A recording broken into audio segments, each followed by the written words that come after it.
wabarakatuh. Alhamdulillahirabbil alamin. Wassalatu wassalamu ala asyrafil anbiya'i wal mursalin sayyidina Muhammadin wa ala alihi wa ashabihi ajma'in. Qala Allah ta'ala fi kitabihil karim ba'da a'udzu billahi minasyaitonir rajim. Ya ayyuhalladzina amanu taqullaha haqqa tuqatih wa la tamutunna illa wa antum muslimun. Hadirin jamaah salat subuh Masjid Al-Manar rahimakumullah, alhamdulillah pagi hari ini kembali kita bersyukur limpahan nikmat dari Allah Ta'ala masih mengiringi hidup kita, terutama nikmatul iman wal Islam yang dengannya hidup kita menjadi lurus, menjadi benar, menjadi selamat di dunia dan di akhirat. Dan juga nikmat sehat walafiat yang dengannya segenap urusan, kewajiban, tugas dapat kita tunaikan. Salawat salam sejahtera kita doakan kepada manusia pilihan Nabi Muhammadin sallallahu alaihi wasallam, keluarga, sahabat dan para pengikutnya yang setia hingga akhir zaman, dan semoga kita termasuk umatnya yang berhak menerima syafaat beliau di hari berbangkit kelak nanti. Amin ya rabbal alamin. Pagi hari ini kita melanjutkan kajian akhir zaman dan kita sampai kepada subtema era fitnah gelap gulita menjelang Tuhan. Kita mulai dengan mengulang sedikit apa yang sudah kita pelajari, yaitu bahwa sebagai umat Islam saat ini sedang menjalani babak yang paling kelam dalam perjalanan sejarah umat Islam. Sebab di babak ini Allah takdirkan kita sebagai umat justru berada pada posisi kalah, dan yang Allah izinkan memimpin dunia justru adalah kaum kafir, Yahudi dan Nasrani, Barat, Eropa, Amerika. Ini realitas yang saya pikir semua yang berakal sehat pasti sepakat. Kalau ada yang berpendapat sebaliknya, oh enggak Ustaz, umat Islam lagi bagus-bagusnya nih, lagi berjaya, orang-orang kafir tunduk di bawah umat Islam, saya pikir ini ungkapan orang yang barangkali bangun tadi belum sempat berwudu ya, sehingga masih bingung gitu dengan situasi kondisi. Sudah sangat jelas bahwa hari ini, zaman kita sekarang ini, Allah sudah menguji kita dengan posisi kalah, dan sebaliknya justru yang diberi kemenangan kepemimpinan atas dunia ini adalah kaum Yahudi Nasrani. Di sini saya ingatkan kembali, saya menggunakan kata diizinkan Allah memimpin dunia. Jadi kita harus sadar bahwa ada dua istilah, ada izin Allah, ada ridha Allah. Itu tidak sama, Pak. Kita berkumpul pagi hari ini dapat izin dari Allah. Kalau tidak dapat izin dari Allah, nggak jadi kita kumpul pagi ini. Tapi apakah Allah ridha dengan majelis kita pagi ini? Itu terpulang kepada perilaku kita. Apakah mendatangkan keridhaan Allah? Terpulang kepada yang memberi pengajian ilmu, apakah ilmunya memang bermanfaat dunia akhirat? Itu yang menentukan ridha tidaknya Allah Ta'ala. Seperti juga saya gambarkan contoh yang lebih ekstrim. Pencurian di muka bumi ini, baik kelas tri maupun kelas kakap, korupsi, tidak mungkin terjadi tanpa izin Allah. Dia hanya bisa terjadi karena Allah mengizinkan. Tapi apakah Allah pernah ridho dengan korupsi, pencurian? Tidak pernah ridho. Makanya sampai Allah menggariskan hukuman yang keras ya terhadap orang yang mencuri, yaitu potong tangan. Baik sarifah maupun sarifah, baik pencuri laki-laki maupun pencuri perempuan. Bahwa hukumnya hari ini tidak dianggap ya, atau dituduhnya sebagai hukuman yang sadis, yang ekstrim, yang kejam, itu urusan lain. Tapi realitas wahyunya menyatakan demikian. Artinya Allah nggak pernah ridho dengan pencurian. Atau contoh lebih ekstrim lagi, perzinahan. Apa mungkin ada perzinahan bisa terjadi di muka bumi ini tanpa izin Allah? Tidak mungkin. Semua perzinahan bisa terjadi karena Allah izinkan terjadi. Tapi apakah Allah ridha dengan perzinahan? Jelas tidak. Makanya ayatnya tidak mengatakan jangan berzina, tetapi ayatnya berbunyi wala taqrabuz zina. Jangan dekati zina. Jadi semua pintu yang membuka celah bisa mengarah kepada zina harus ditutup. Nah, jadi saudara rahimakumullah, begitu juga dengan kepemimpinan. Kepemimpinan Yahudi Nasrani atas dunia ini hanya bisa terjadi karena Allah izinkan. Tapi apakah Allah izin? Allah ridha dengan kepemimpinan kaum kafir? Jelas tidak. Sebab kepemimpinan yang Allah ridhai hanyalah kepemimpinan yang mengandung dua syarat. Syarat pertama, kepemimpinan orang-orang beriman, ya. Dan ini baru syarat pertama. Ada syarat kedua. Memimpin berupa orang-orang beriman itu menjunjung tinggi aturan dan hukum Allah Subhanahu wa taala. Barulah dikatakan itu kepemimpinan yang mendapat keridhaan Allah taala. Jadi sekalipun pemimpinnya mengaku beriman, tapi kalau hukum Allah dicampakkan, pada hakikatnya itu kepemimpinan yang tidak mendatangkan keridhaan Allah Subhanahu wa taala. Nah, kita hari ini hidup di bawah naungan kepemimpinan dunia yang dikelola oleh mereka yang disebut al-Yahud wan Nasara. Maka ujian ini bukan ujian ringan, Pak, itu ujian berat. Sebab dalam sholat kita 17 kali 5 waktu sholat sehari semalam, 17 kali kita baca surat Al-Fatihah. Dan di dalam surat Al-Fatihah itu kita jelas-jelas meminta kepada Allah siratal mustaqim, jalan yang lurus, siratal ladzina an'amta 'alaihim, jalannya orang-orang yang mendapat nikmat karena menempuhnya. Siapa mereka? An-nabiyyin, as-siddiqin, asy-syuhada, was-shalihin. Para nabi, para siddiqin, orang-orang yang jujur, yang benar dalam ucapan dan perilaku. Para syuhada, orang-orang yang rela mengorbankan jiwa raganya, hartanya di jalan Allah Ta'ala, berperang melawan musuh-musuh Allah sampai terbunuh. Dan as-salihin, orang-orang saleh. Tapi kita bukan saja diperintahkan Allah menyebut mau ditunjukkan ke jalan lurus yang mana, tapi bahkan lebih jauh lagi kita diperintahkan Allah menyatakan mana jalan yang kita tidak mau tempuh. Ghairil maghdubi 'alaihim, bukan jalan orang-orang yang dimurkai, waladhdallin, dan bukan juga jalan orang-orang yang disesatkan. Terus sahabat bertanya, ya Rasulullah, man humul maghdubi 'alaihim, siapa itu yang dimurkai Allah? Kata Nabi, al-Yahud, humul Yahud, mereka kaum Yahudi.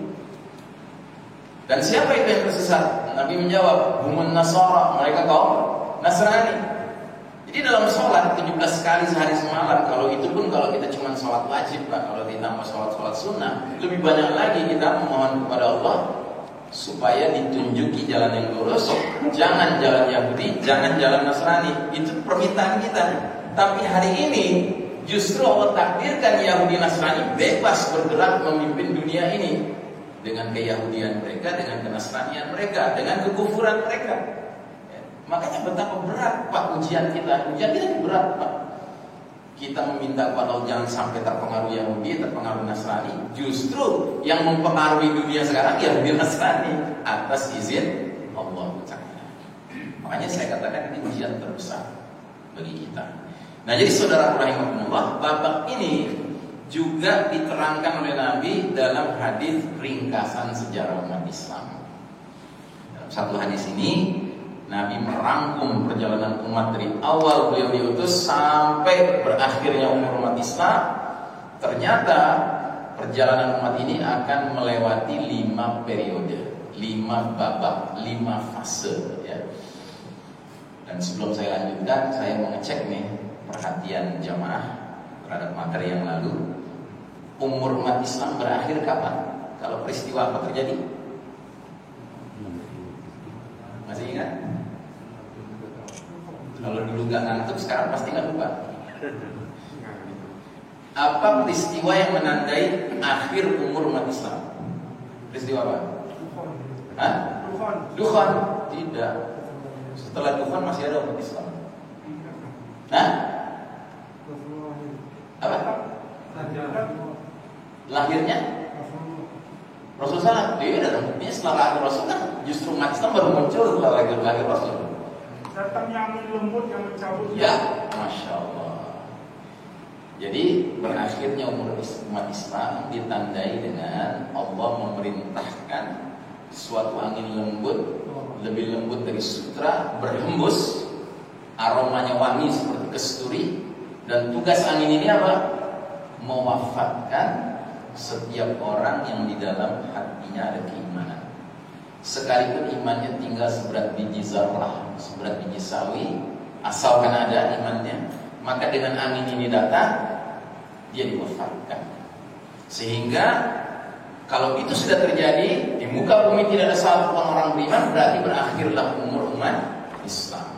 Masih ada manusia? Masih. Siapa mereka? Syirarin nas, manusia-manusia yang paling buruk, manusia-manusia yang paling jahat, orang-orang kafir 24 karat ya. Mereka akan melakukan aneka mungkarat sampai Allah takdirkan mereka lah yang mengalami dahsyatnya peristiwa kiamat ya. Makanya ada hadis berkata, Nabi berkata, la taqumus sa'atu illa 'ala syirarin nas. Tidak akan terjadi peristiwa kiamat kecuali menimpa atas orang-orang yang paling buruk ya. Sudah tidak ada orang beriman ketika itu. Allah sayang sama orang-orang beriman, sehingga sebelum peristiwa dahsyat kiamat terjadi, diwafatkan dulu baik-baik dengan diperintahkannya angin lembut berhembus, tugasnya mewafatkan setiap orang beriman ya. Nah jadi saudara rahimakumullah, hadis ini meringkas perjalanan umat dari awal Nabi diutus sampai angin lembut itu berhembus. Dan ternyata perjalanan umat ini kata Nabi akan mengalami 5 periode, 5 fase, 5 babak. Dan babak demi babak sudah kita lalui. Kita sekarang berada di babak keberapa? Keempat ya. Namanya apa? Namanya babak mulkan jabriyatan, babak para penguasa yang memaksakan kehendak mereka ya. Makanya menarik hadis ini. Kenapa? Karena setiap babak dikasih nama oleh Nabi sesuai karakter sistem kepemimpinannya. Bukan sosok pemimpinnya ya, tapi sistem kepemimpinannya. Dan ternyata dari 5 babak yang disebutkan oleh Nabi, babak yang paling jelek namanya ya babak keempat ini. Babak di mana sistem kepemimpinannya adalah memaksakan kehendak, mengabaikan kehendak Allah dan Rasulnya. Makanya kalau kita merasakan di babak keempat ini, kok sepertinya sebagai seorang beriman, nilai-nilai keislaman yang kita yakini ini makin hari makin digusur ya, makin disingkirkan begitu ya. Ya karena yang memimpin adalah kata Nabi mulkan jabriyatan, penguasa-penguasa yang memaksakan kehendak mereka. Ya. Dan sejak kapan kita memasuki babak keempat ini? Sejak tahun 1342 Hijriah, persis 100 tahun yang lalu, atau tahun 1924 Masehi, 4 tahun lagi persis 100 tahun yang lalu. Sekarang masih 96 tahun ya. Ya betul ya, 1924 tambah 96 ya 2020 kan.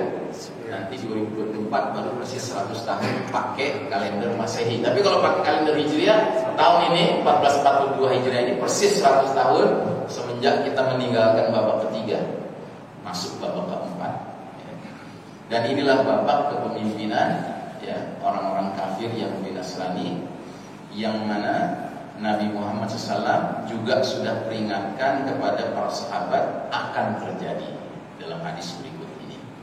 Dan tattabi'unna sunanal ladzina min qablikum shibran bi shibrin wa dhira'an bi dhira'in hatta law dakhalu fi juhri dabbin lattaba'tumuh.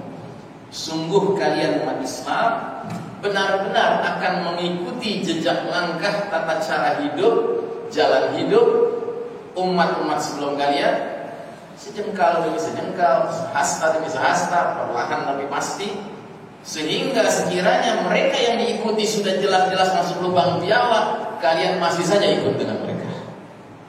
Terus sahabat bertanya, ya Rasulullah, Yahudi dan Nasara? Ya Rasulullah, apakah yang kau maksud itu kaum Yahudi Nasrani? Kata Nabi, faman? Siapa lagi kalau bukan mereka? Nah ini para sahabat dulu mendengar hadis ini bingung, tercengang, heran.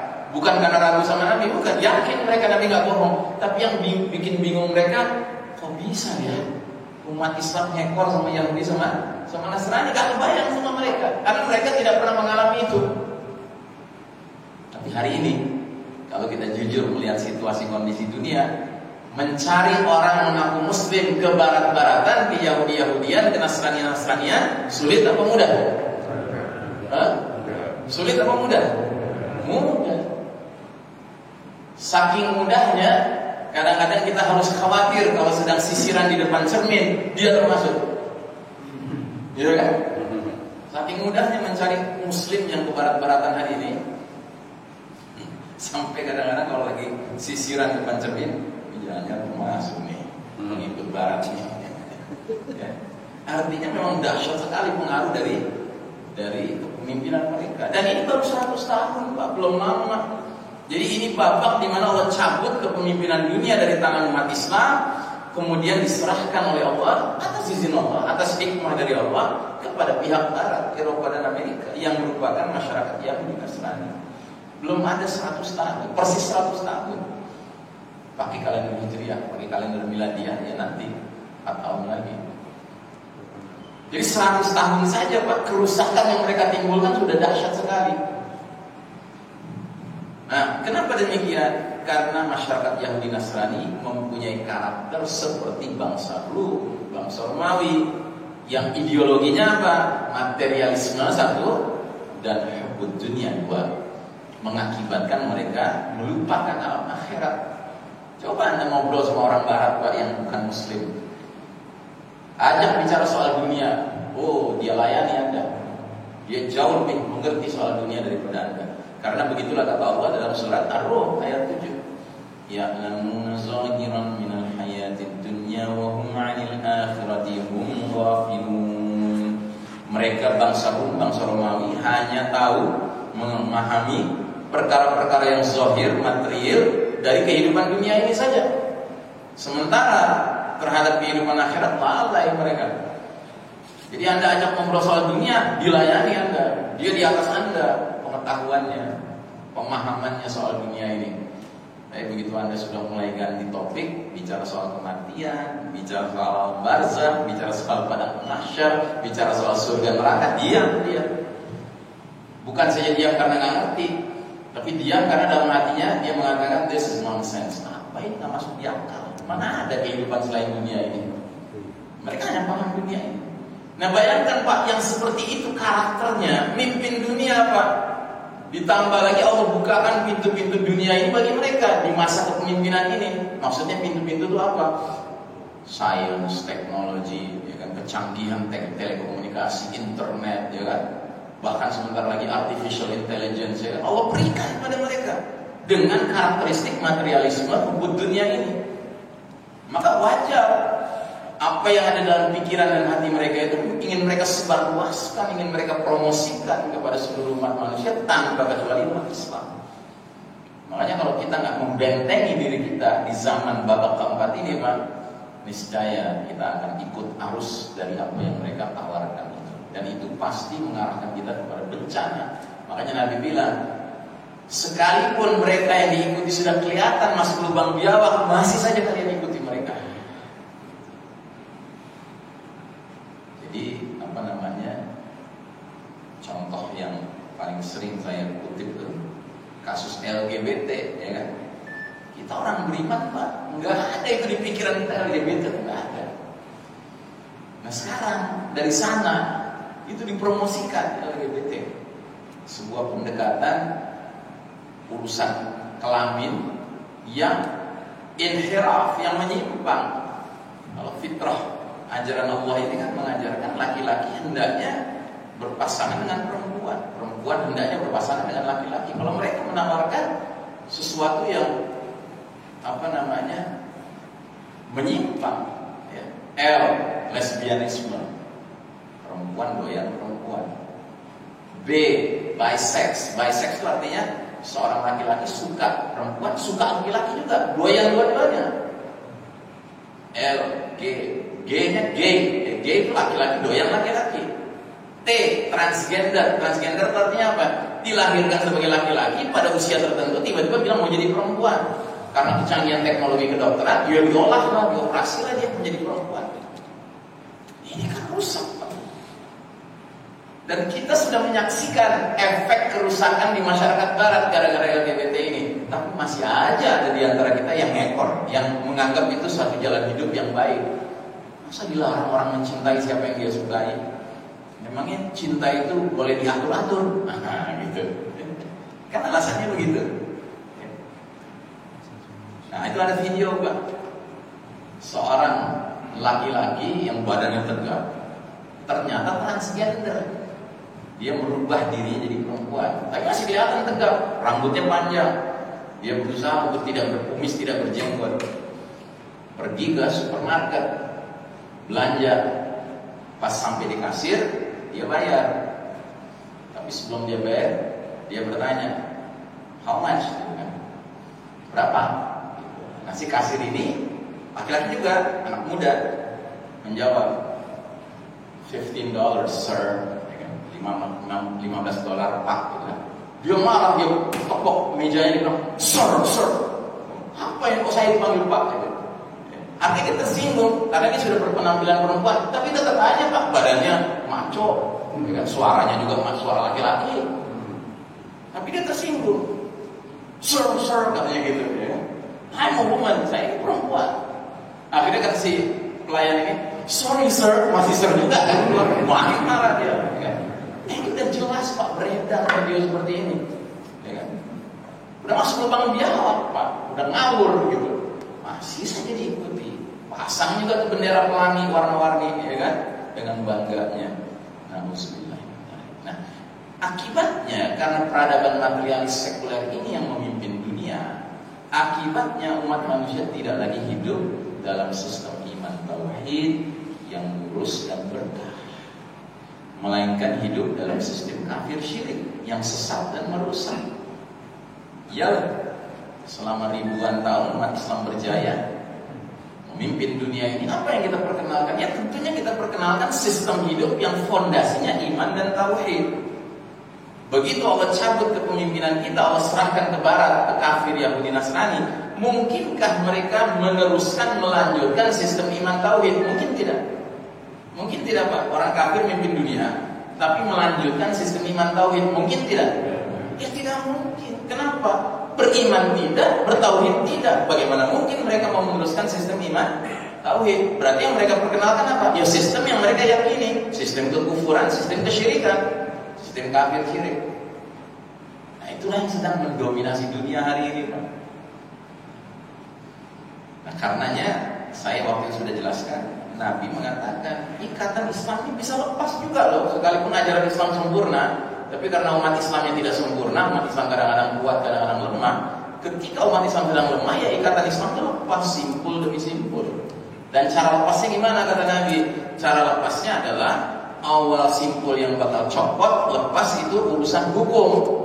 Dan yang paling akhir urusan sholat. Semenjak tahun 1324 itu, 1342 Hijriah itu, 1924 Masehi itu, pelan-pelan kita saksikan negeri-negeri kaum muslimin secara aktif ya melepaskan simpul hukum, sehingga di negeri muslim sudah bukan hukum Islam lagi yang berlaku, tapi hukum sekuler. Simpul ekonomi dilepas, sehingga negeri-negeri muslim mengundang sistem ekonomi ribawi. Mana ada sekarang negeri muslim yang tidak terikat dengan sistem ribawi? Tidak ada. Di bidang politik, ya kan, sistem politik barat kafir sekuler, sehingga muncul politisinya muslim Pak secara status, tapi mana ada yang meneladani Abu Bakar dalam berpolitik, meneladani Umar bin Khattab. Kalau ngaku-ngaku sebagai pemimpin seperti Umar bin Khattab banyak Pak, tapi yang real benar-benar seperti Umar bin Khattab, yang sehingga musuh datang ke negeri khilafah waktu itu sampai bingung mana ini yang khalifah gitu, karena tampilannya sama kayak rakyatnya. Itu kan Umar bin Khattab. Tapi mana ada sekarang politisi yang secara status mengaku muslim tapi berpenampilan seperti itu? Kalaupun ada, jarang sekali. Kalaupun jarang sekali ada, tapi dia bukan yang paling berpengaruh.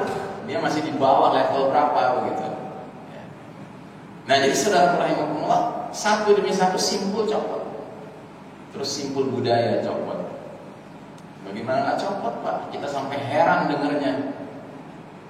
Tokoh yang dikenal masyarakat luas sebagai ulama menganjurkan, hai generasi muda, teladanilah budaya K-pop.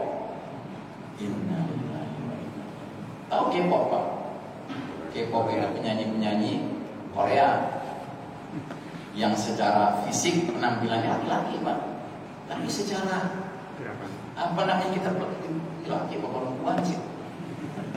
Berlomba klimis, Pak. Nggak ada jenggotnya, nggak ada kumisnya. Nggak ada maskulinitasnya, nggak ada sama sekali. Terus yang begitu dianjurkan untuk diteladani. Mau jadi apa gitu, Pak? Ya, budaya K-pop. Mungkin sekalian nanti budaya drakor ya, drama Korea. Jadi budaya itu bukan budaya Islam lagi. Hiburannya bukan hiburan yang nyunah, bukan hiburan yang membuat kita makin ingat Allah, tapi hiburan-hiburan yang membuat kita victor, pikiran-pikiran kotor. Na'udzubillah. Nah, jadi satu demi satu simpul-simpul itu lepas. Terus simpul medisnya lepas. Dulu kita mengenal Tibbun Nabawi, pengobatan cara Nabi, yang mana tabibnya kalaupun menangani pasien akhirnya sembuh, dia tidak mengatakan saya menyembuhkan. Dia mengingatkan pasiennya, ini Allah yang menyembuhkan. Nggak ada begitu, saya yang menyembuhkan. Tapi kalau sistem medis modern, bahkan si dokter berakting seolah-olah Tuhan. Maaf Bapak, setelah mempelajari diagnosa paru-paru Bapak, jantung Bapak, kelihatannya umur Bapak tinggal 3 bulan. Ada nggak dokter begitu ngomong sekarang? Ada. Jadi mana dia bisa menentukan hidup mati seseorang? Tapi itulah yang berkembang di negeri kaum muslimin. Terus bidang apa lagi? Bidang militer, ya kan? Mana ada sekarang angkatan militer di negeri kaum muslimin yang semangatnya jihad fisabilillah? Boro-boro, Pak, teroris. Nyebut-nyebut militernya jihad itu teroris, sudah. Tapi dalam Islam kan sebenarnya begitu. Tentaranya itu selalu ditanamkan ihdal husnayain. Berjuang berperang itu untuk mengejar satu dari dua kebaikan. Apa itu? Ishkaiman al mutsyahidah. Hidup mulia di bawah naungan syariat Allah atau mati syahid. Tapi kalau militer modern sekarang di negeri kaum muslimin, slogannya apa? Right or wrong is my country. Mau benar mau salah, pokoknya bela negara. Masih mending, Pak.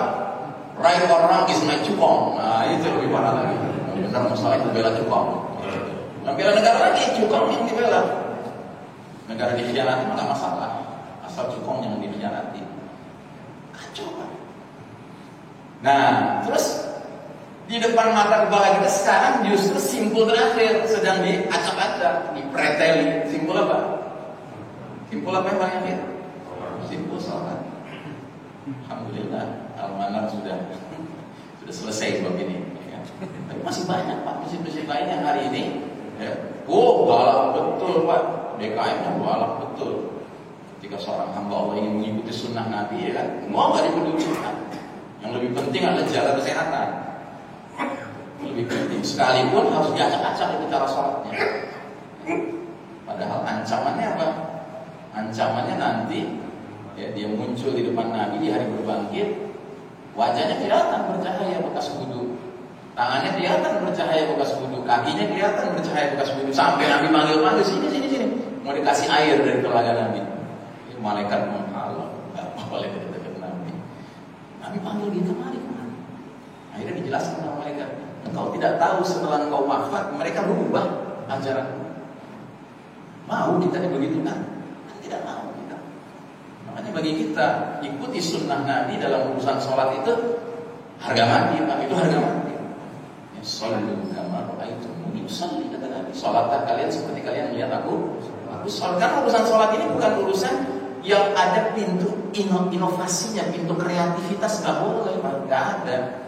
Gitu Nabi sholat, gitu kita ikuti, copy paste persis. Gitu. Kalau enggak, itulah yang disebut dengan bid'ah. Mengada-ada, nggak boleh. Mengada-ada dalam urusan sholat. Ya. Oh, tapi kan gini, tapi kan gitu. Nah, ini tapi dan itu, ya kan, itu lebih mengutamakan apa? Mengutamakan dunia, apa? Kalau Kalau kita lebih mengutamakan sunnah Nabi, ya kan, apapun resikonya kita hadapi. Dan alhamdulillah sampai hari ini nggak ada istilah klaster masjid, nggak ada klaster masjid. Mana ada klaster masjid? Nggak ada klaster masjid. Kenapa? Karena masjid itu tempat paling bersih di muka bumi. Sedangkan pergi ke mall yang katanya bersih itu saja orang masih boleh pakai sepatu, pakai sendal. Tapi ke masjid nggak boleh. Udah yang paling bersih ini diacak-acak juga masih. Dasar Yahudi. Makanya kita jangan anggap ini urusan kita ribut dengan penguasa setempat, ribut dengan ulama setempat di bidang fikih. Bukan. Ini semua pengaruh Pak dari Yahudi yang mimpin dunia sekarang ini. Ya. Dan ini sudah simpul terakhir Pak. Makanya saya sering mengatakan kalau sudah sampai simpul terakhir diacak-acak, ini tanda-tanda ini kita bakal berpindah babak insya Allah. Ya, karena babak keempat ini sudah sampai ketika toh melampaui batas. Ya. Terserah Allah nanti sampai ke derajat apa tokohnya gitu ya. Tapi kita harus sadar Pak bahwa situasi makin sulit ini ya, yang dibuat oleh penguasa dunia sekarang Yahudi Nasrani ini pada hakikatnya mereka sedang mengundang datangnya makarullah. Wa makaru wa makrullah wallahu khairul makirin. Mereka bikin makar. Allah juga punya tipu daya, dan tipu daya Allah itu pasti yang terbaik. Nah, jadi ini masalah jadwal ya Pak ya. Nah jadi semenjak runtuh sistem iman tauhid, kondisi umat Islam makin lemah, rumah besar tempat berlindung bernaung sudah nggak ada, sudah runtuh. Akhirnya komitmen terhadap ajaran Islam ini makin lama makin luntur. Akhirnya bukan saja hukum Islam, simpul awal sudah ditinggalkan, bahkan tidak sedikit yang sudah berani terbuka meninggalkan simpul paling akhir yaitu sholat. Ya. Dan sekarang bahkan kita menyaksikan sholat itu diacak-acak. Nah jadi saudara rahimakumullah, di dalam surat Al-Baqarah 120 Allah sampai memperingatkan kita kalau sudah Yahudi dan Nasrani ini hati-hati, mereka itu berambisi. Ambisinya apa? Walan tarda 'ankal yahudu walan nasara hatta tattabi'a millatahum. Dan orang-orang Yahudi serta Nasrani tidak akan rela kepada engkau Muhammad SAW dan kepada umatmu Muhammad SAW sebelum engkau dan umatmu mengikuti millah jalan hidup mereka. Ya, itu memang maunya mereka. Jadi millah ini sering diterjemahkan agama Pak, tetapi Asy-Syaukani seorang ulama besar di masa lalu cenderung lebih suka menerjemahkan millah itu jalan hidup. Jadi Yahudi Nasrani kita suka sampai kita ngekor sama jalan hidup mereka. Maunya mereka begitu. Ya. Terus kata Allah, "Qul inna hudallahi huwal huda." Katakanlah, sesungguhnya petunjuk Allah itulah petunjuk yang sebenarnya. Bukan petunjuk Yahudi, bukan petunjuk Nasrani. Masa sholat pakai manhaj WHO, ya, manhaj Yahudi? Ya sholat pakai manhaj Islam lah, manhaj Nabi. Padahal politiknya sudah manhaj Yahudi, ekonomi sudah manhaj Yahudi, ini sudah manhaj. Terus kita mau sampai yang paling terakhir ini ritual kita harus manhajnya manhaj mereka juga, ya kan? Keterlaluan kan? Tapi memang mereka maunya begitu. Makanya kata Allah Taala apa? Wala in ittaba'ta ahwa'ahum ba'da alladhi ja'aka minal ilmi ma laka minallahi min waliyyin wala nasir. Dan jika engkau Muhammad dan umatmu Muhammad mengikuti keinginan Yahudi Nasrani setelah ilmu kebenaran sampai padamu dan umatmu, tidak akan ada bagimu perlindungan dan pertolongan dari Allah Ta'ala. Makanya masihkah kita perlu bertanya-tanya kenapa ya dunia Islam sepertinya tidak memperoleh pertolongan dan perlindungan Allah hari ini, dewasa ini? Ya, jawabannya ada di tangan kita sendiri. Seberapa jauh kita akhirnya mau berpegang teguh, walak, loyal kepada petunjuk Allah saja, seraya berlepas diri, mencampakkan jalan hidup kaum Yahudi Nasrani. Itu kuncinya Pak. Kunci pertolongan dan perlindungan Allah itu datang pada kita kalau kita akhirnya sampai ke titik mengatakan enough is enough, cukup sudah ngekor sama Yahudi Nasrani. Sekarang mulai hari ini saya mau ngekor sama ajaran Islam. Jadi bukan sekedar pengakuan ya Pak, tetapi harus ditindaklanjuti dengan langkah-langkah nyata. Sebab kata Allah, apa saja nikmat yang kamu peroleh datang dari Allah. Apa saja bencana yang menimpamu, kesalahan dirimu sendiri. Gak boleh kita salahkan pihak lain. Yang salah siapa? Kita. Kita mengaku meyakini Islam, tapi kita rela urusan politik, ekonomi, sosial, budaya, militer, ngepel sama Yahudi Nasrani. Gimana mau ditolong sama Allah? Nggak mungkin. Di sini ada kebohongan dalam sholat, bilang iya karena kedua iya karena selain. Di luar sholat tidak hanya kepada Allah memohon pertolongan, memohon perlindungan. Nah, jadi saudara rahimakumullah, yang lebih mengkhawatirkan, saya sudah jelaskan juga ini. Selanjutnya kaum Yahudi Nasrani ini merancang, membangun, mengokohkan tegaknya sistem kafir syirik yang mereka kasih nama Novus Ordo Seclorum. Masih ingat Pak pembahasan ini? Nah, Novus Ordo Seclorum itu ada di mana? Ada di kertas ini. Ini kertas apa ini? Dolar. Ya. Tapi jangan salah Pak, gambar ini ya, hanya ada di lembaran pecahan $1 Amerika Serikat. Di pecahan $5, $10, $20, $50, $100, nggak ada. Di $1 saja adanya gambar ini. Gambar yang ditulis di bawahnya The Great Seal. Seal itu stempel, materai. Great itu agung, mulia. Jadi materai yang mulia, stempel yang agung. Ada gambar apa di situ? Ada gambar piramida tunggal yang bagian atasnya terpotong. Terus di atas piramida tunggal itu ada segitiga yang cocok untuk berada di pucuk piramida itu, tapi sengaja tidak ditempel. Terus di dalam segitiga itu ada gambar mata tunggal. Lalu di sekitar segitiga bermata tunggal itu ada garis-garis putih mengisyaratkan seolah-olah dari mata ini keluar cahaya, petunjuk, bimbingan. Padahal bagi kita umat Islam, simbol mata sebelah simbol apa? Simbol Dajjal. Innahu a'mara laini wa inna rabbakum laisa bi'awar. Sesungguhnya Dajjal itu bermata sebelah, kata Nabi, sedangkan Allah Rabb kalian tidak bermata sebelah.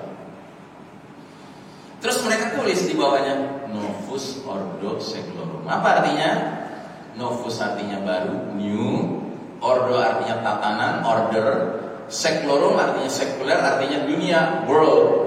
Jadi Novus Ordo Seclorum artinya apa? New world order, tatanan dunia.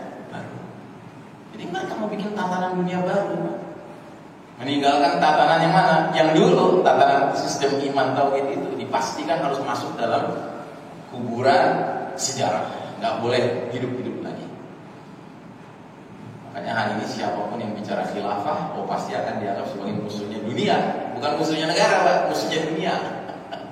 Karena dianggap sudah itu sistem yang sudah kita tinggalkan, itu sudah masuk keranjang sampah sejarah kata mereka. Sedangkan kata Nabi, justru kita akan kembali lagi ke babak kelima nanti berupa apa? Tegaknya kembali sistem iman tauhid itu. Jadi ini masalah-masalah mendasar seperti ini harus selesai Pak dalam diri kita yang ditakdirkan hidup di era fitnah di akhir zaman ini. Nah jadi terus mereka tulis di atasnya unwed with this. Apa itu artinya? He has favored our undertaking. Dia si mata sebelah telah merestui, meridhoi berbagai upaya-upaya kami. Upaya apa? Mewujudkan suatu tatanan dunia baru yang mana seluruh populasi planet bumi ini masuk ke dalam kotak piramida tunggal ini, mengerucut kepada pucuk pimpinannya, yaitu simbolnya si Dajjal. Berarti apa? Mau bikin sebuah sistem di mana semua aspek kehidupannya, ideologinya, politiknya, ekonomi, sosial, budaya, militernya sesuai dengan nilai-nilai kekufuran Dajjal. Makanya saya istilahkan bahwa tatanan dunia baru ini tidak lain adalah sistem Dajjal. Apa itu? Sebuah tatanan yang sejatinya dipersiapkan untuk menggelar karpet merah penyambutan hadirnya sang juru selamat mereka, si Dajjal. Al-Masih itu artinya sang juru selamat. Tapi dia Dajjal yang tukang tipu, tukang bohong. Dia bukan juru selamat sebenarnya. Al-Masih yang sebenarnya siapa? Isa alaihissalam yang nantinya membunuh si Dajjal ini. Dan jangan salah, Isa alaihissalam turun di akhir zaman bukan bawa ajaran Nasrani, beda. Justru Isa alaihissalam akan meluruskan kaum Nasrani dengan ajaran Nabi Muhammad SAW. Karena Isa alaihissalam nanti menjadi pengikut Nabi Muhammad SAW. Dia akan mengajak manusia memeluk Islam, atau kalau tidak mau dia apakan? Diselesaikan sama Isa alaihissalam. Katanya Isa alaihissalam orangnya lembut, santun. Kok jadi galak gitu nanti di akhir zaman? Karena dia punya tugasnya apa? Memperingatkan pada saat-saat terakhir udah gak ada kesempatan lagi. Orang-orang kafir, ahli kitab, Yahudi, Nasrani, musyrikin. Atau kalian masuk Islam, kalian bakal selamat dunia akhirat, atau kalian mati. Kenapa? Karena sudah habis waktunya. Turun Isa alaihissalam artinya apa? Dunia ini sudah dekat dengan akhirnya. Keterlaluan Pak, orang kafir, Yahudi, Nasrani, musyrik. Nabi Muhammad SAW udah datang sekian belas abad yang lalu masih ngeyel aja, sampai Isa alaihissalam turun masih ngeyel juga, mendingan mati. Begitu logikanya. Makanya hadisnya mengatakan yuqatiluna an-nasa ala Islam. Kalau Isa alaihissalam sudah turun nanti dia akan perangi manusia sampai memeluk Islam. Gak ada pilihan lain. Katanya Ustaz, dalam Islam ada aturan bayar jizyah. Kalau nggak mau memeluk Islam tapi juga nggak mau berperang, ya sudah tunduk sebagai orang kafir di bawah pemerintahan Islam. Itu sebelum Isa alaihissalam. Makanya salah satu tugasnya Isa alaihissalam nanti apa? Mencabut berlakunya jizyah, ya, pajak orang-orang kafir yang tinggal di bawah pemerintahan Islam. Karena dunia sudah mau berakhir, ya. Itu sudah last opportunity, itu kesempatan terakhir.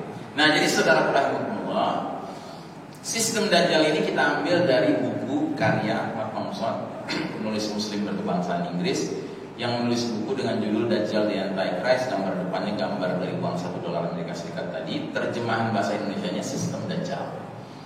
Ini buku bagus sekali Pak, karena dia menguak akar krisis yang menjelma secara global di berbagai bidang kehidupan. Cuma sayang, hari ini nggak bisa ditemukan buku ini Pak.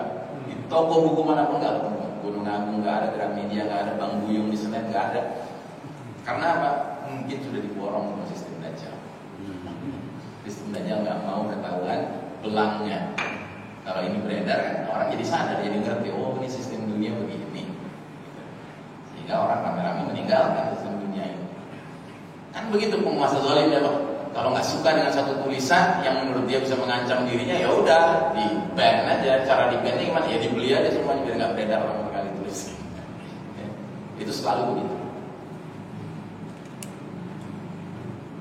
Nah, jadi tatanan yang mereka katakan sebagai sistem kafir syirik ini pada hakikatnya adalah tatanan sistem Dajjal, Novus Ordo Seclorum. Lembaga dunia yang mereka sebut sebagai tempat bernaungnya berbagai bangsa-bangsa duduk bersama bermusyawarah, yang simbolnya seperti ini yang disebut PBB, itu cuma simbol di depan layar Pak. Tapi simbol sebenarnya ya lagi-lagi adalah Novus Ordo Seclorum tadi, karena memang rancangan besarnya seperti itu. Saya tidak tahu Bapak dan Ibu-ibu ikut nggak berita-berita terbaru di internet bahwa tahun 2021 sudah mulai akan diperkenalkan ya apa yang disebut dengan Great Reset. Nanti tidak Pak? Silakan Anda buka internet, Anda tulis Great itu agung ya, reset, ya reset, tahu kan reset? Kalau kita reset HP kita apa komputer kita, laptop kita. Jadi reset itu artinya apa? Tatanan dunia ini berubah sama sekali. Jadi mereka sedang merancang Great Reset Pak. Ternyata setelah dipelajari, ujung-ujungnya Great Resetnya apa? Menciptakan one global government, satu kepemimpinan dunia tunggal. Jadi mereka udah tak sabar Pak, ingin mewujudkan Novus Ordo Seclorum. Akhirnya mereka lansir Great Reset ini. Karena bagi mereka ribet nih kalau masih ada khusus pemerintahan di Indonesia, khusus pemerintahan di sini, kemudian ngaturnya susah. Itu udah mendingan dipotong kompas aja, satu aja pemerintahan. Yang berarti apa? Mereka udah makin yakin datangnya si mata sebelah ini udah dekat jadwalnya. Ya kita juga makin yakin Pak, harus kita makin yakin. Makanya kita harus makin kokoh dengan keimanan kita, zikrullah kita dan seterusnya. Sebab Dajjal nanti kalau sudah datang, andalan dia yang paling utama apa? Sihir. Sihir itu andalan utamanya Dajjal. Dan orang-orang yang bisa terselamatkan dari sihir adalah orang-orang yang koneksinya dengan Allah kuat sinyalnya tidak lemah ya. Nah kita sekarang ini harus mengokohkan koneksi kita dengan Allah sedemikian rupa sehingga kita menjadi seperti yang digambarkan dalam Al-Quran, uzkurullaha zikran katsira, ingat Allah dengan ingat yang sebanyak-banyaknya. Jangan jadi orang-orang yang hatinya rusak yang digambarkan dalam Al-Quran, la yazkurunallaha Allah illa qalilan. Mereka tidak mengingat Allah kecuali sedikit. Siapa itu kaum munafik? Kaum munafik itu ingat Allah juga Pak, tapi ingatnya tekor, ingatnya sedikit. Akibatnya menghadapi musuh-musuh Allah, mereka bukannya melawan, bukannya mereka perangi musuh Allah, mereka nganggap musuh Allah itu mengagumkan. Kayaknya bagus dekat sama mereka. Gitu. Itu kaum munafik. Tapi kalau orang kaum beriman dengan koneksinya dengan Allah yang kuat, dia punya furqan, dia bisa membedakan. Oh, ini boleh saya ikuti, ini jangan, dan seterusnya. Nah, jadi saudara rahimahullah, kita lanjutkan. Maka waktu itu saya sampaikan juga bahwa hadis Nabi ini menjadi sangat relevan sekarang ini.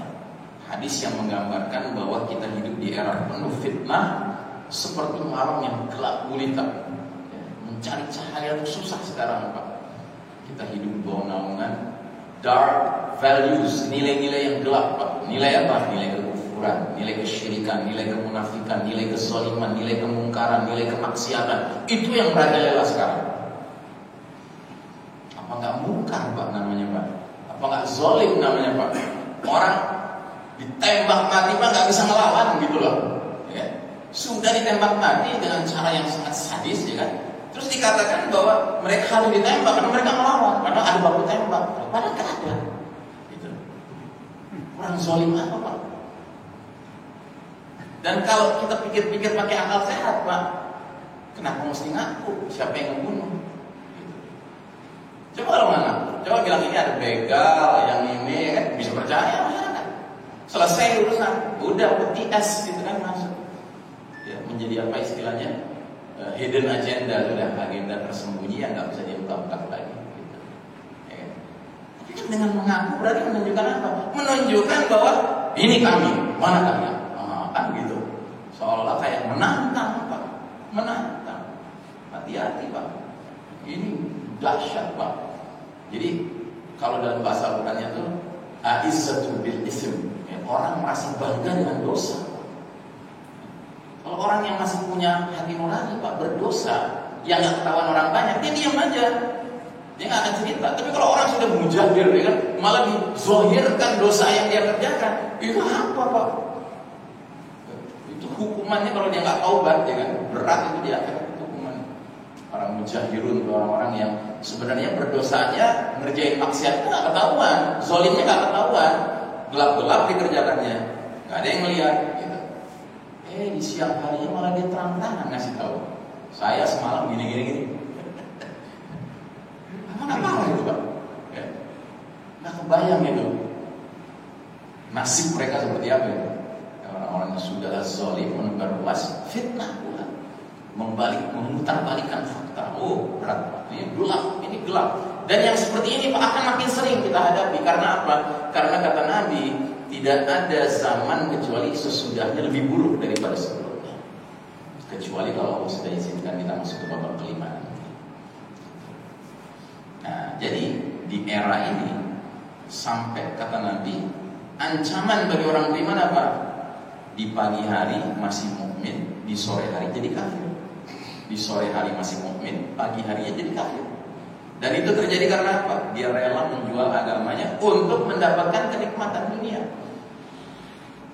Makanya sedemikian masif dan destruktifnya badai fitnah yang terjadi, sehingga ancaman bagi umat Islam bukan lagi terjerumus dalam dosa kecil, bukan lagi dosa besar, tapi dosa yang disebut para ulama dengan nawaqidul iman, pembatal iman Pak. Masih ingat contoh pembatal iman yang pernah saya jelaskan di sini Pak? Atau perlu saya ulang lagi? Ya, saya ulang lagi, karena penting ini Pak, kita harus hindari. Pembatal iman yang hari ini cukup populer Pak, dan umat Islam kadang-kadang nggak ngerti bahwa mereka sudah terlibat di dalamnya. Adalah seorang muslim dengan ringannya berkata semua agama baik, semua agama sama, semua agama benar. Ini ucapan seperti ini Pak, ini bukan ucapan main-main Pak di mata Allah. Ini ucapan yang orang pengucapnya begitu mengucapkannya batal imannya Pak, nggak diakui sama Allah lagi. Kenapa? Karena ayatnya nggak mengatakan begitu, nggak ada ayatnya, nggak bisa Anda cari ayat di mana dikatakan Allah ridho dengan semua agama, nggak ada. Justru ayat yang terang-terangan menyatakan inna dina indallahil Islam. Surat Ali Imran 19. hanyalah Islam. Masa Allah ngomong begitu lalu seorang muslim yang mengucapkan 2 kalimat syahadat berani berpendapat berbeda dari Allah? Enggak gitu-gitu amat lah. Kita jangan eksklusif lah, jangan pas benar sendiri. Semua agama itu baik, cuma tergantung orangnya saja. Tangga kanan rumah saya orang Nasrani, baik betul sama saya. Tiap masak keluarganya itu saya dikirim sebagian makanan. Tetangga kiri saya Muslim Pak, jenggotnya segini, anggota partai Islam, koruptor. Enggak, agama itu baik semua. Cuma tergantung oknumnya, kan? Ada nggak orang ngomong begitu zaman sekarang? Banyak. Tapi Allah menegaskan, wa may yabtaghi ghairal islami dinan fala yuqbal minhu wa huwa fil akhirati minal khasirin. Surat Al-Imran 85. Barang siapa mencari selain Islam sebagai agama, sekali-kali tidak akan diterima darinya, dan dia di akhirat akan tergolong orang yang merugi.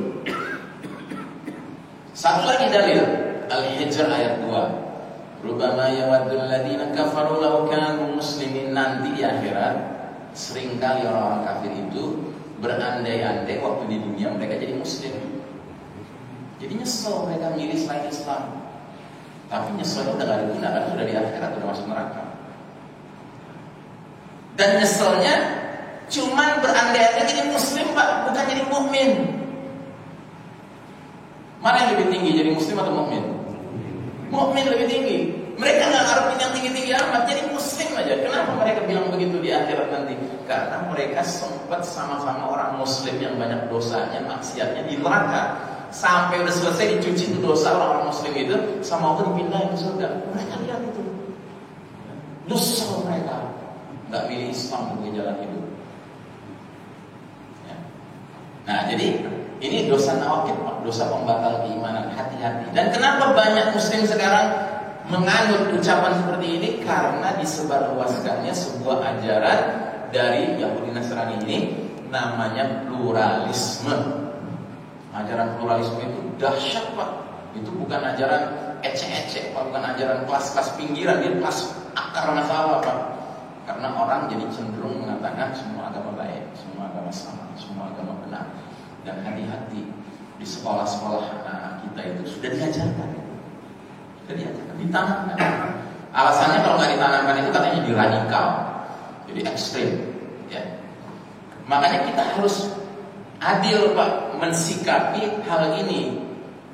Kita harus sadar bahwa Islamnya itu sendiri sempurna, nggak ada cacat, nggak ada celahnya. Tapi Muslim itu nggak sempurna. Jadi walaupun kita alhamdulillah ditunjuk Allah ke jalan Islam yang hak ini, yang satu-satunya yang benar ini, bukan alasan kita jalan di tengah manusia. Udah ada nih, gue yang bener nih. Nah, lo pada salah gitu. Nah, nggak boleh begitu.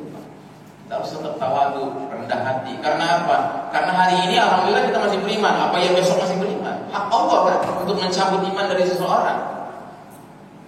Nah, jadi meyakini Islam sebagai yang satu-satunya yang benar itu satu perkara, tetapi berlaku sombong, berlaku sok tahu, merasa benar sendiri, ini yang tidak boleh. Ya, nah itu ajaran Islam.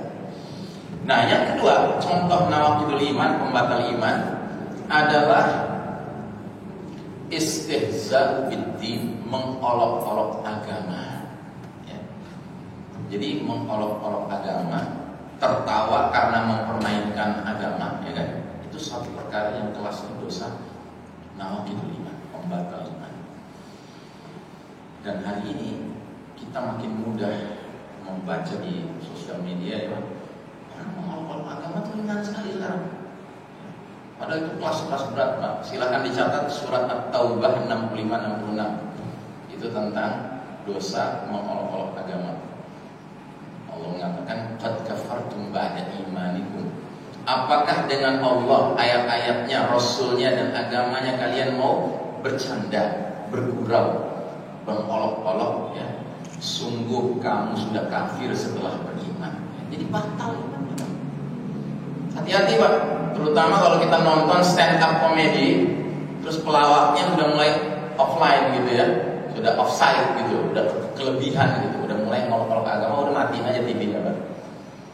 Karena ada ancaman juga dari Allah di surat An-Nisa 140.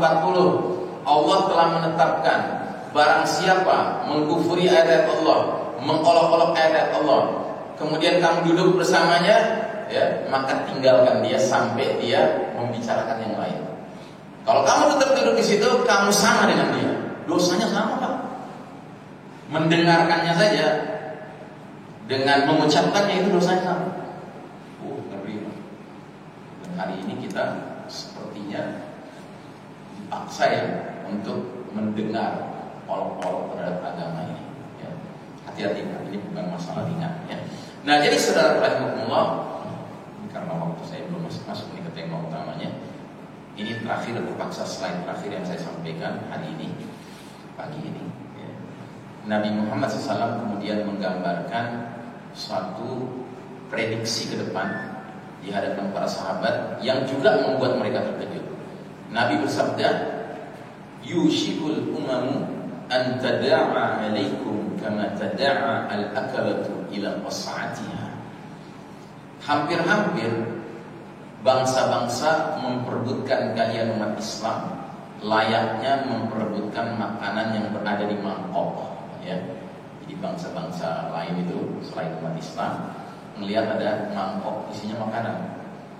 Nah, itu diperumpamakan umat Islam itu kayak makanan di mangkok itu diperebutkan sama bangsa-bangsa lain. Jadi barang rebutan gitu. Terus seorang sahabat nanya, "Wa min qillatin nahnu yawma idzin?" Apakah hal itu terjadi pada waktu kita umat Islam jumlahnya sedikit, minoritas? Apa kata Nabi? "Bal antum yawma idzin katsirun." Bahkan kalian pada masa itu jumlahnya sangat banyak. "Walakinnakum ghutha'un ka ghutha'is sayl." Hanya saja kalian pada masa itu laksana buih di genangan air, ya. Jadi jumlah boleh banyak, Pak, tetapi bobotnya seperti buih di genangan air. Buih itu ringan apa berat, Pak? Ringan sekali. Coba kita pergi ke tepi pantai, Pak, di pinggir laut gitu ya. Kita lihat ombak bergulung, begitu dur dia jatuh gitu kan, muncul buihnya, Pak. Itu buihnya tuh cakep bener kelihatan gitu, warnanya putih. Muncul dalam jumlah yang menutupi pemandangan kita. Tapi hanya dalam beberapa detik ditiup angin hilang dia, Pak. Karena gak ada bobotnya. Jadi Nabi peringatkan, kapan itu era di mana bangsa-bangsa memperebutkan kita kayak mangkok di makanan? Ya, itu pada saat umat Islam ini jumlahnya banyak, cuman umumnya rata-rata kebanyakan itu kagak berbobot. Bobot akidahnya lemah, bobot akhlaknya lemah, bobot ibadahnya lemah. Berbagai bobot lemah. Terus Nabi lanjutkan, "Wala yanza'anna Allahu min suduri aduwikum al-mahabata minkum." Sungguh Allah akan cabut rasa takut musuh-musuh kepada kalian. Hari ini musuh umat Islam takut gak sama umat Islam? Tidak takut, Pak. Gak ada rasa takut mereka sama umat Islam. Ya contoh yang tadi saya katakan itu, Pak. Udah jelas-jelasan gak ada yang tahu, Pak. Dia pas siang hari ngomong terang-terangan, ya. Semalam, ya, kami baku tembak, ya, kami bunuh akhirnya. Gitu. Ya, coba dia nggak ngomong gitu, coba dia nggak cerita, kan dia tahu. Jadi kan, apa gimana, Pak? Inilah era fitnah ini, Pak. Di mana musuh itu ada rasa takut sama kita. Dan kenapa kita nggak ditakuti? Ya kagak ada wibawanya, nggak ada wibawanya, Pak. Nah, terus masih dilanjutkan sama Nabi. Nabi kemudian mengatakan, "Wala yaqdhifanna Allahu fi qulubikum al-wahn." Dan Allah Ta'ala menanamkan ke dalam hati kalian al-wahn. Bingung para sahabat dengar kata itu, sehingga bertanya, "Ya Rasulullah, wa mal wahnu?" Ya Rasulullah, apa itu al-wahn? Nabi jelaskan, "Hubbud dunya wa karahiyatul maut." Cinta dunia dan takut menghadapi kematian. Jadi ini penyakit akhir zaman, Pak. Bahwa umat Islam umat yang seharusnya koneksinya dengan Allah kuat ya, itu cinta dunia dan takut dengan mati. Padahal cinta dunia dan takut dengan mati itu ciri khasnya siapa Pak? Ciri khasnya orang mana? Orang kafir. Kalau orang kafir cinta dunia wajar Pak, memang mereka taunya dunia doang. Kalau orang kafir sangat takut dengan kematian, kenapa? Wajar, karena apa? Mereka sangka kematian itu akhir dari semua kenikmatannya. Makanya sampai Nabi mengatakan di hadapan para sahabat, man ahabba liqa Allah ahabba Allah liqa'ahu. Siapa yang suka ketemu Allah, Allah suka ketemu dia. Wa man kariha liqa Allah kariha Allah liqa'ahu. Barang siapa enggak suka ketemu Allah, Allah enggak suka ketemu dia. Terus sahabat mendengar begitu langsung bertanya, "Ya Rasulullah, mana ada di antara kami yang suka dengan kematian? Mana ada di antara kami yang enggak takut dengan kematian?" Sebab mereka tahu berjumpa dengan Allah itu artinya apa? Kematian. Terus Nabi jelaskan surat Fussilat ayat 30 dan seterusnya. Nabi bacakan ayatnya, innal ladzina qalu rabbunallahu tsumma istaqamu. Sesungguhnya orang-orang yang mengucapkan Rabb kami Allah dan mereka istiqamah, tatanazzalu alaihimul malaika, akan datang kepada mereka menjelang wafat mereka para malaikat mengatakan apa? Alla takhafu wa la tahzanu wa abshiru bil jannati allati kuntum tu'adun. Janganlah kamu takut, janganlah kamu merasa sedih, bergembiralah dengan surga yang dijanjikan untukmu. Nah, jadi menjelang wafatnya orang beriman yang istiqomah Pak, itu malaikat datang ngasih hiburan seperti itu. Makanya gak heran ada orang-orang beriman yang ketika wafat wajahnya senyum Pak, karena itu dapat kabar gembira itu. Bahkan dalam riwayat lain sampai diperlihatkan kayak apa surga yang bakal dia tempati nanti. Jadi rasa senang dia melihat itu membuat dia nggak ngerasain sakitnya. Sakit itu pasti, yang namanya mati itu sakit, ada sakaratnya kata Nabi. Tapi jadinya kalah itu. Sakarat itu kalah pengaruhnya dengan pengaruh malaikat membawa kabar gembira itu. Nah, jadi saudara rahimahullah, adapun di akhir zaman ini ya, karena dahsyatnya hilangnya bobot umat ini sampai ke tingkat musuh nggak punya rasa takut, terus kena penyakit wahan, cinta dunia, takut menghadapi mati, sehingga takut menghadapi mati itu jauh lebih utama dipentingkan daripada menegakkan Islam. Makanya sekali lagi saya ingatkan, janganlah kita menjadi orang-orang yang sadar tidak sadar sudah dipengaruhi sama Yahudi sampai rela nggak apa-apa sholat dirubah-rubah nggak apa-apa asalkan kita nggak mati gara-gara virus ini. Yang benar aja Pak, mendingan kita mati lebih sholat Pak ketimbang kita mati dalam keadaan takut ngadepin sesuatu selain Allah Ta'ala yang nggak kelihatan lagi, nggak kelihatan. Kita nantangin musuh nggak boleh Pak, tetapi kita ngambil musuh gede juga nggak boleh. La tatamannu liqa'al adu, kata Nabi, jangan kalian berangan-angan ingin segera ketemu musuh. Wassallallahu alaihi dan berdoalah keselamatan. Fa idza laqitumuhum, tapi kalau sudah ketemu dengan musuh, fasbiru, bersabarlah. Fa innal jannata tahta zilalis suyuf, karena sesungguhnya surga di bawah naungan pedang, di bawah kilatan pedang. Masya Allah. Itu orang beriman Pak. Tapi hari ini karena penetrasi dari bangsa Romawi ini Pak, yang cinta dunia takut mati, akhirnya mati sampai gak ketularan. Cinta dunia takut mati. Sampai orang tuanya polahin anak, tujuannya apa? Tujuannya dunia.